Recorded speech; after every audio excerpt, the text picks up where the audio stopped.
Assalomu alaykum hammaga. Bugun sizlar bilan HSK 1 darajasining 5-mavzusi bilan tanishib chiqamiz.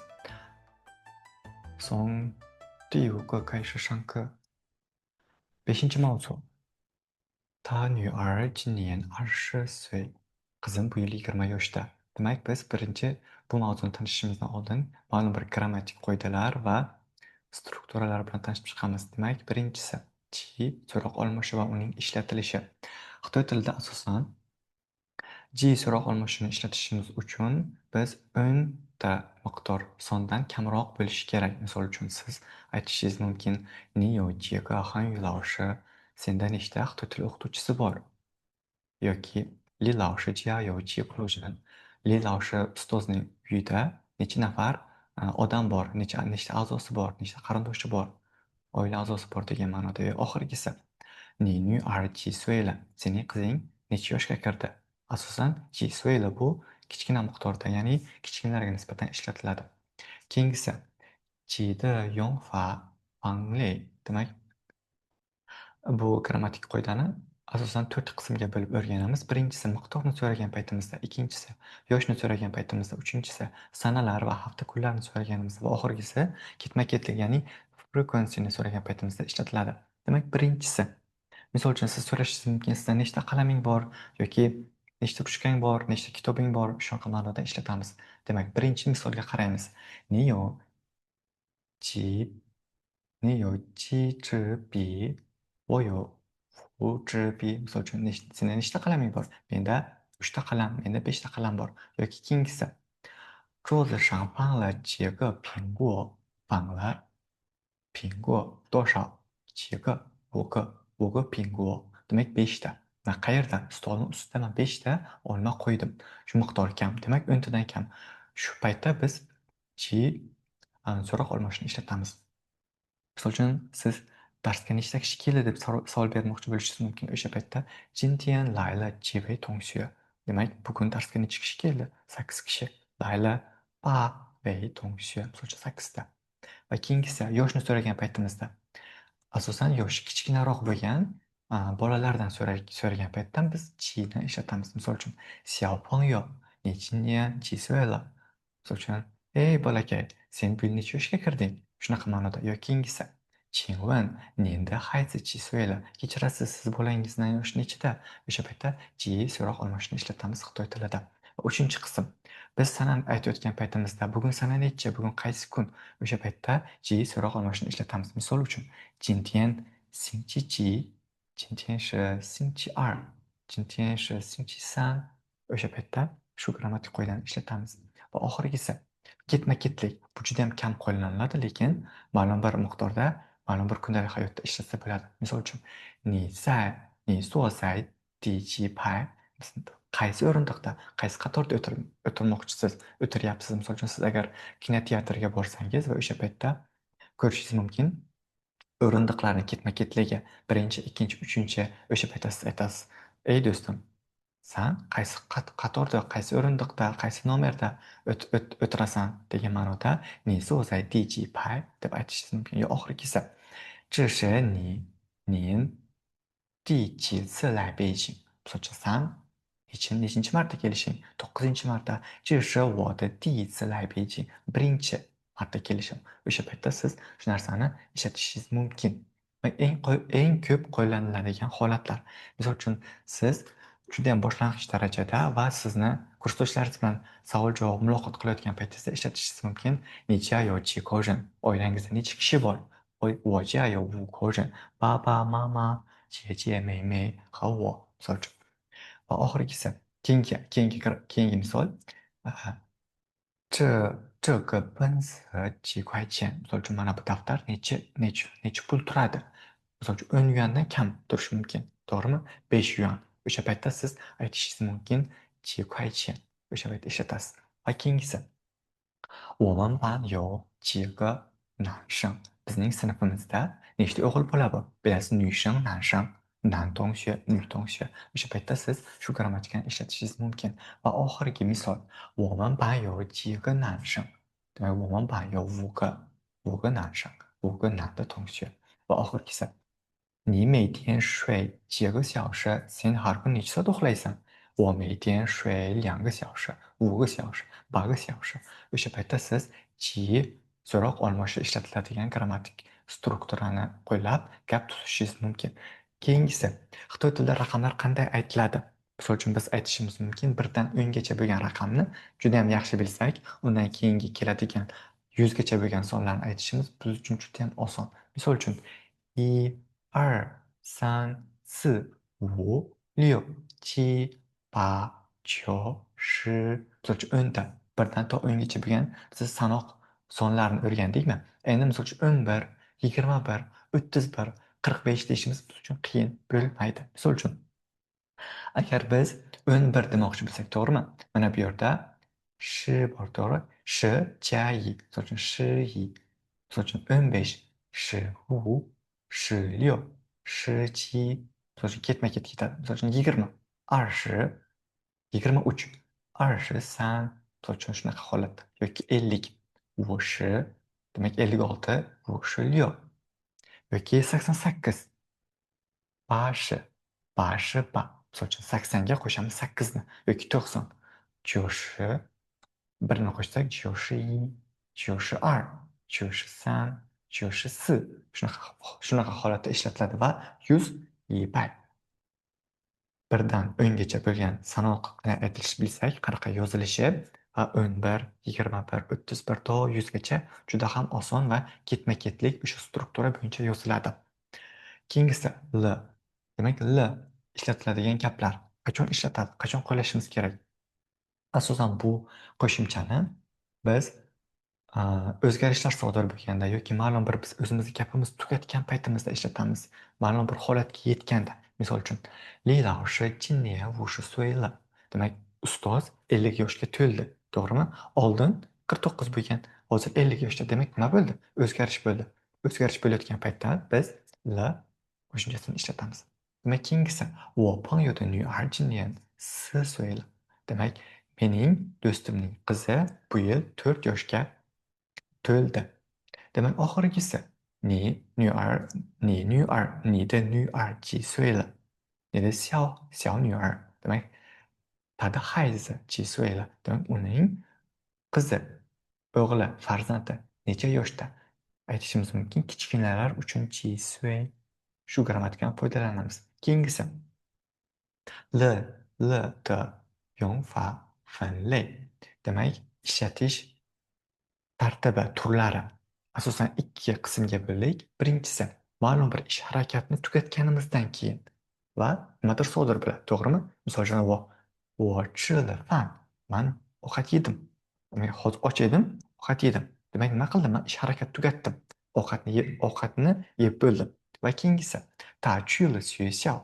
Demak, u maktabga bordi. U uyda edi, maktabga bordi va o'sha borayotganini tugatdi ish harakatni. Hozir u darsda. Demak, ish harakat tugadi. Shunda biz l qo'shimchasini ishlatamiz.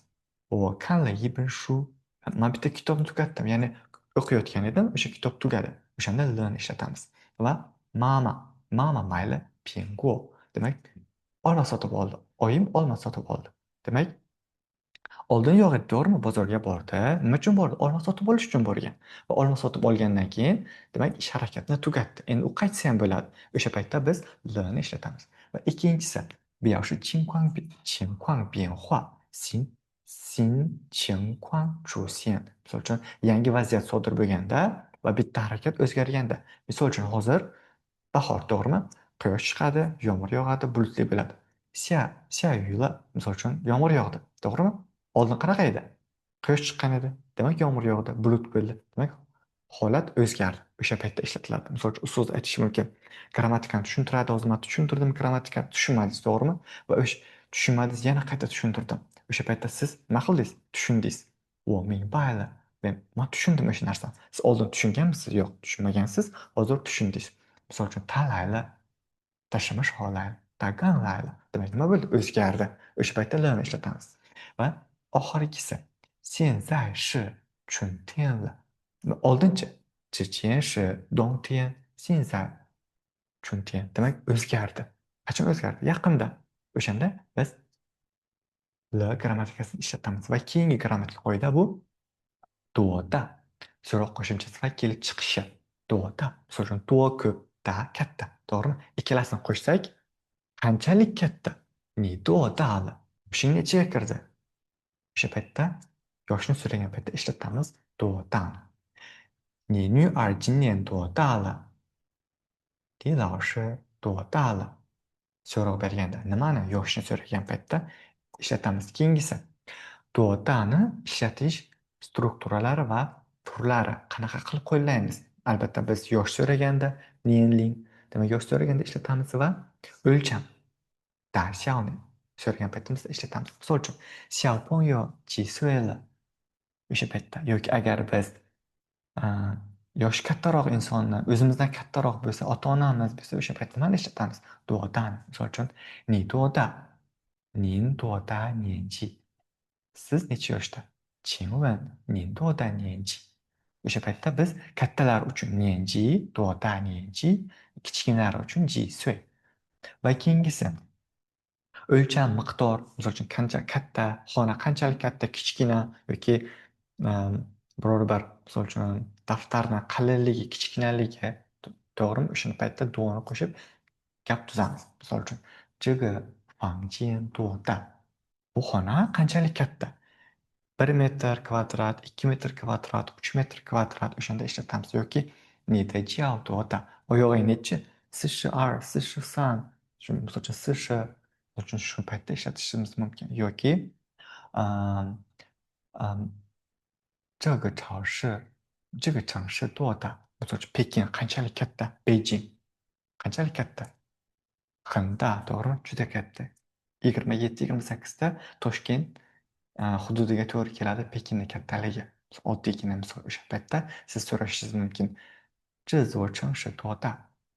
Bu shahar qanchalik darajada katta? O'sha paytda bu duoda grammatik qoidani ishlatamiz. Keyingisi arxoyin, ya'ni otlarga biz narsalarga to'ldiruvchiga ar qo'shimchasini qo'shib ishlatishimiz. Asosan bu Pekin hududida ishlatiladi va juda ham oddiy holat. Misol uchun hozir audioni eshitamiz va harakat qilamiz qayta takrorlashga. Demak, boshladik.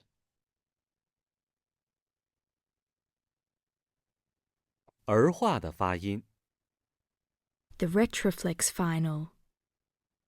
小孩儿，小鸟，饭馆儿，香水儿， Biz audioni eshitdik, demak harakat qilamiz qayta takrorlashga. Misol uchun o'zi xiao hai to'g'ri? Jia er, xiao har.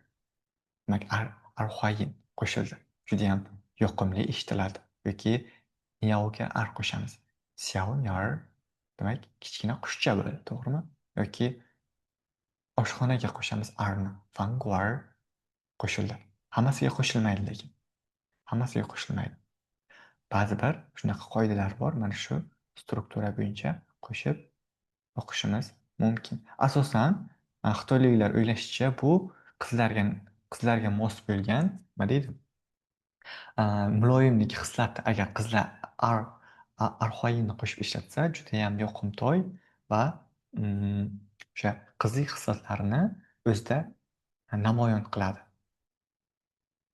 Lekin o'g'il bolalarni bemalol ishlatsa bo'ladi. Keyingisi i bor yoki i yo'q bo'lgan final initials, ya'ni yunmuga e'tibor beramiz. I bo'lsa qanaqa o'qiladi yoki i bo'lmasa qanaqa o'qildi, bo'lsa bo'lmasa. O'shani hozir audio orqali eshitamiz. Keyin biz o'zimiz takrorlaymiz. Demak, boshladik.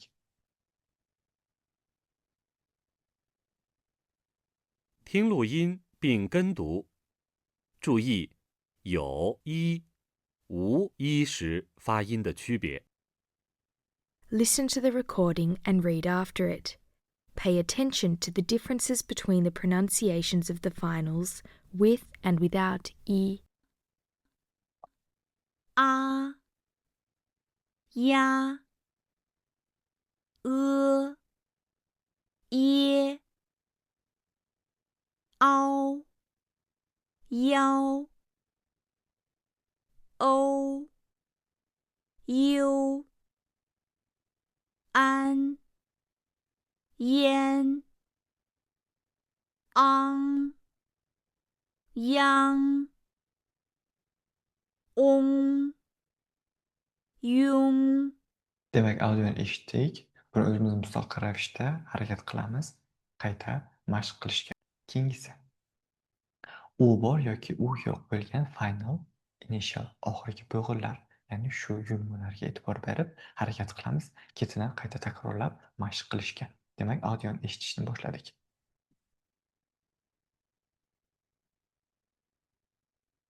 听录音并跟读，注意有乌、无乌发音时的区别。 Listen to the recording and read after it. Pay attention to the differences between the pronunciations of the finals with and without oo. 啊哇ai y a v an弯n温昂汪eng Demak, wang audioni eshitdik. Endi biz o'zimiz shuncha ravishda qayta takrorlab mashq qilamiz. Keyingisi, ya'ni yu bor yoki yo'q bo'lgan final initials yunmularga e'tibor beramiz. Endi bu qanaqa o'qiladi? Yu bo'lsa yoki bo'lmasa. Audioni eshitamiz va o'zimiz mashq qilamiz. 听录音并跟读，注意有吁、无吁发音时的区别。 Listen to the recording and read after it. Pay attention to the differences between the pronunciations of the finals with and without u. 约安渊恩 Demak, audioni Yun. eshitdik. Buni o'zimiz yana mustaqil ravishda harakat qilamiz, mashq qilib eshitishga. Demak, bu yerda harakat qilamiz. Unaspirate and aspirate initial, final initialslarni, first initialslarni o'qishga. Misol uchun, birinchisi nafas chiqarmasdan hosil bo'ladigan harflar. Ikkinchisi nafas chiqarish orqali. Bu yerda chiqarmasdan ketgan, bu xato. Nafas chiqarish orqali hosil bo'ladigan harflar. Hozir audio eshitamiz va audio orqali o'zimiz mashq qilamiz qanday o'qilayotganligiga. Demak, boshladik. 听录音并跟读，注意送气音和不送气音发音的区别。 Listen to the recording and read after it. Pay attention to the differences between the aspirated and undaspirated initials. 波坡的特哥科鸡七滋呲之 Demak, audioni eshitdik. Demak, o'zimiz buni yana qayta harakat qilamiz. Takrorlab, shunaqa audio kabi bir xil aytishga, bir xil chiqarishga. Keyingisi, demak, bu ham xuddi shunaqa nafas chiqarish orqali yoki nafas chiqarmasdan hosil bo'ladigan harflar. Buni ham audiosini eshitamiz va harakat qilamiz o'zimiz takrorlashga. Demak, boshladik. 听录音并跟读，注意声母发音的区别。 Listen to the recording and read after it. Pay attention to the differences between the initials. 棒胖肚兔狗口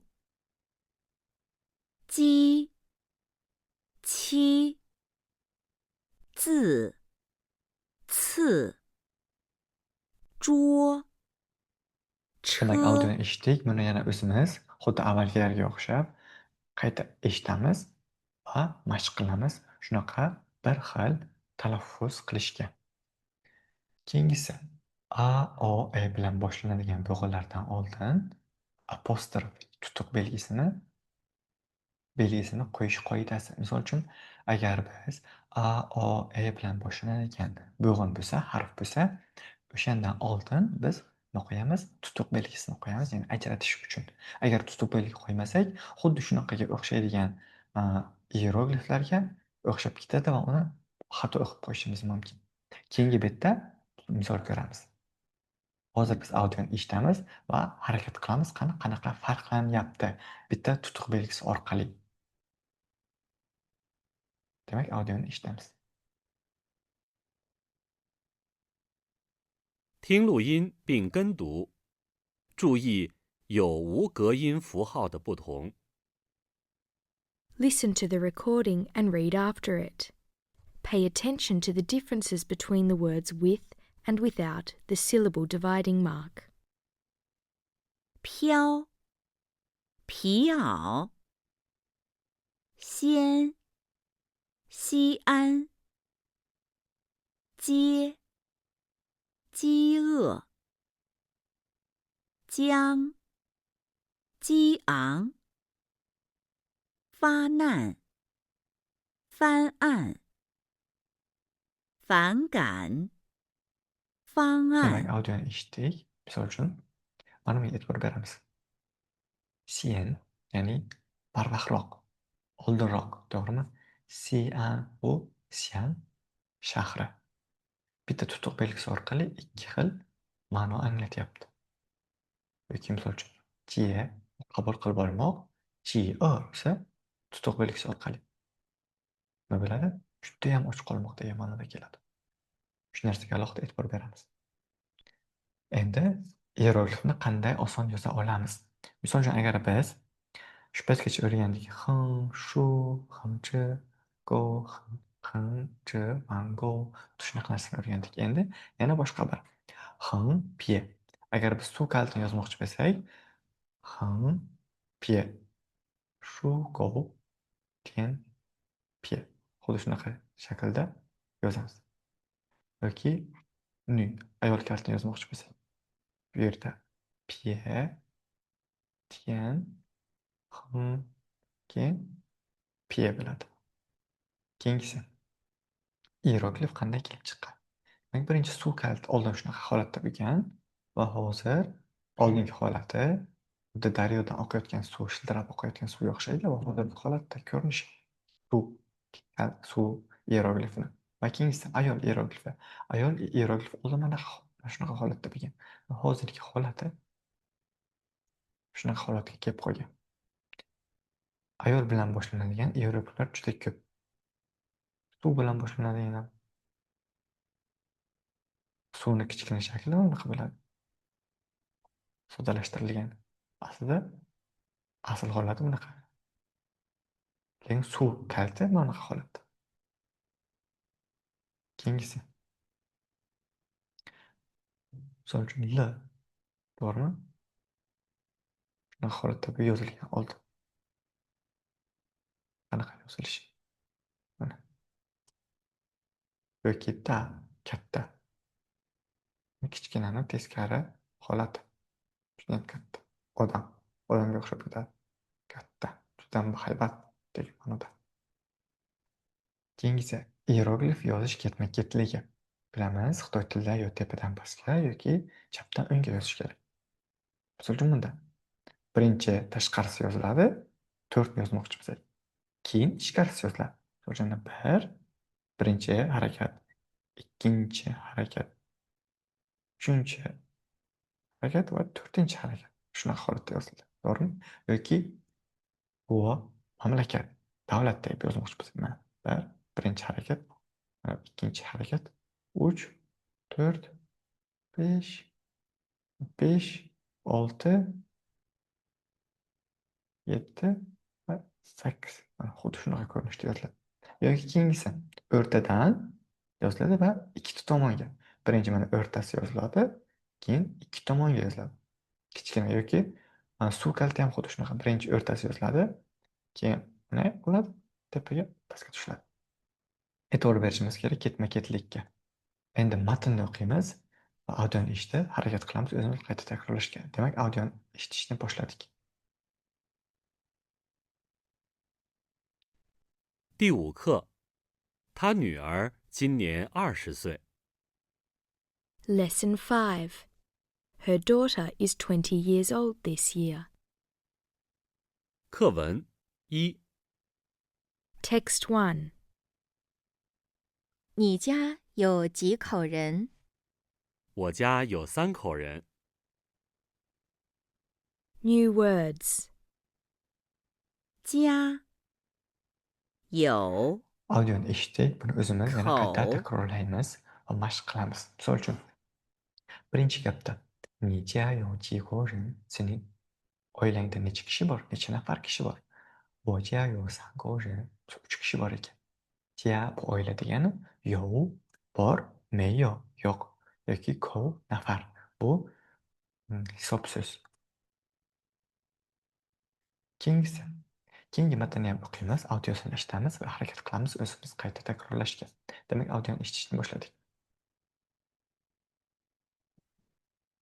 课文2， Text 2. 你女儿几岁了？ 她今年4岁了。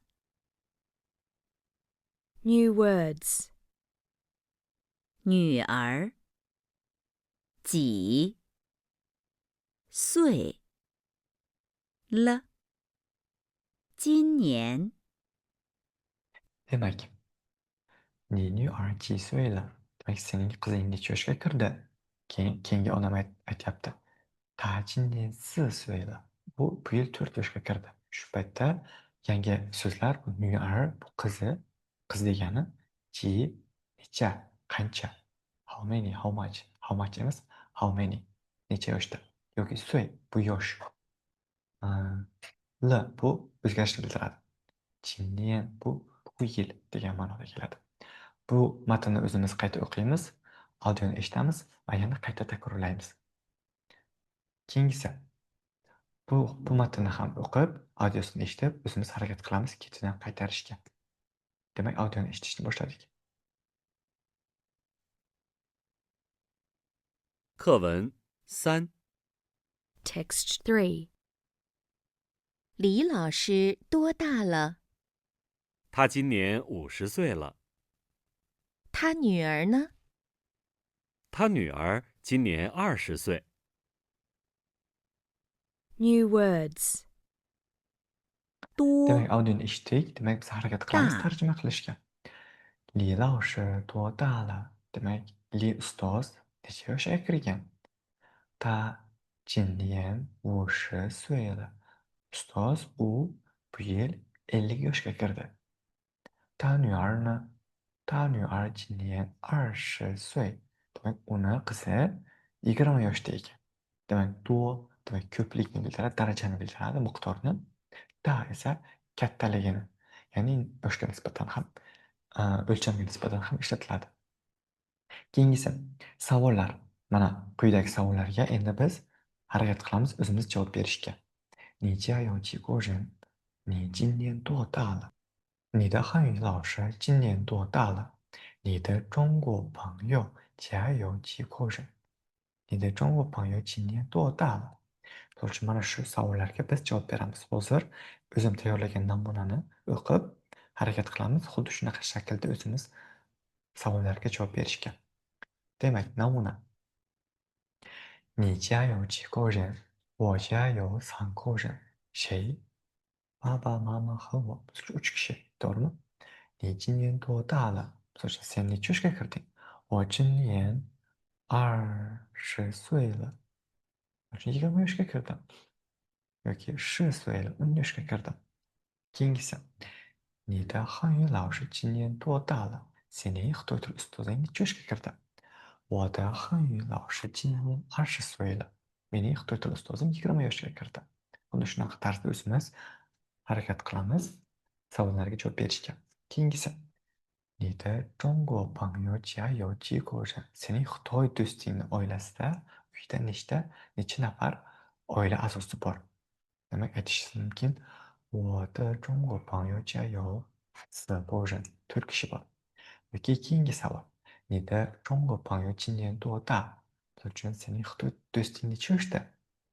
我的中国朋友今年12岁了. Mening Xitoy do'stim bu yil 12 yoshga kirdi yoki 22 岁了. 22 yoshga kirdi deb aytishimiz mumkin. Mana bu yerdan qo'shimchasiga mashq buni qo'yib chiqamiz. Misol uchun yeye, naynay, baba, mama, 哥哥, 姐姐, 弟弟, 妹妹, singil, uka, opa, aka, oyi, ota, ona, dada yoki naynay bu buvi, yeye bu bobo. Xuddi shunaqa tarzda o'zimiz mana bu yerga qo'yib, kontekstga, savollarga javob beramiz. Keyingisi, demak bu yerda 6 ta rasm bor va pastda 6 ta hieroglif pinyin bilan. Demak biz harakat qilamiz shu narsani boshlab chiqishga. Aslida bu uyga vazifa, lekin siz uchun qo'shimcha. Men maslahat beraman birinchi o'zingiz bajarishga, keyin to'xtatib videoni meni javoblarimga qarashga. Demak birinchisi Liu Koujin. Demak 6 ta nafar, 6 kishi bor. Qayerda 6 kishi bor? Odam ko'p kishi qayerda? Bu yerda 3 kishi. Bu yerda 1, 2, 3, 4, 5, 6. Demak B. Demak mening uyimda 6 nafar a'zo bor, 6 nafar inson bor deganman, to'g'rimi? Ikkinchisi jia uy degan. Uy qayerda? Albatta C. Demak uy. Uyda nima bo'ladi? Albatta ota, ona, farzand shunaqa bo'ladi, to'g'rimi? C bo'ladi. Keyingisi Nuar, demak qiz bola. Demak qiz bola kim? Bu yerda F da va I da o'g'il bola, D da ayol kishi yoki o'qituvchi bo'lishi mumkin. Demak A. Nuar bu A. Demak Suyesheng. Demak talaba. Talaba kim bo'lishi mumkin? Talaba albatta I. Kichkina sinfdagi talabalar, katta sinfdagi talabalar, universitetdagi talabalar hammasi Suyesheng bo'ladi Xitoy tilida. Demak, 70 demak 70 yoshda kim bo'lishi mumkin? Albatta buvi F. 20 yoshdachi 20 demak D bo'ladi. Yosh ayol. Demak, keyingi betga o'tamiz. Harakat qilamiz, qanchasini bildik, qanchasini tushunamiz yoki ingliz tilida. Va keyin men bilan birga harakat qilamiz o'shani pinyinini ko'rib, hieroglifni ko'rib, tarjimasini eshitishga. Demak, 在中国传统文化中，年龄并不是被认为是一个个人因素，在社交中是人们常常涉及的问题。Misol uchun Xitoy tilida, Xitoyni milliy madaniyatida bu yosh insonni yoshi umuman o'zini siri hisoblanmagan. Demak, hamma odatiy bemalol yoshini so'rab muloqot qilgan kundalik hayotda odamlar. Ijtimoiy hayotda. Demak, keyingisi 但孙文不同的人的年龄表达方式也不尽相同. Demak, lekin har bitta turli xil yoshdagi insonlarni tasvirlab berish bu turli xil, bir xil emas. Misol uchun 对于10岁以下的孩子，一般用你今年几岁了来提问. Misol uchun 10 yoshdan kichkina bo'lgan bolakaylar uchun biz odatda Xitoyda nima deymiz? Sen bolakay, sen necha yoshga kirding deb shunaqa savol beramiz. 你今年几岁了? Keyingisi 对年轻人或者和自己年纪相仿的人一般可以问你今年多大了?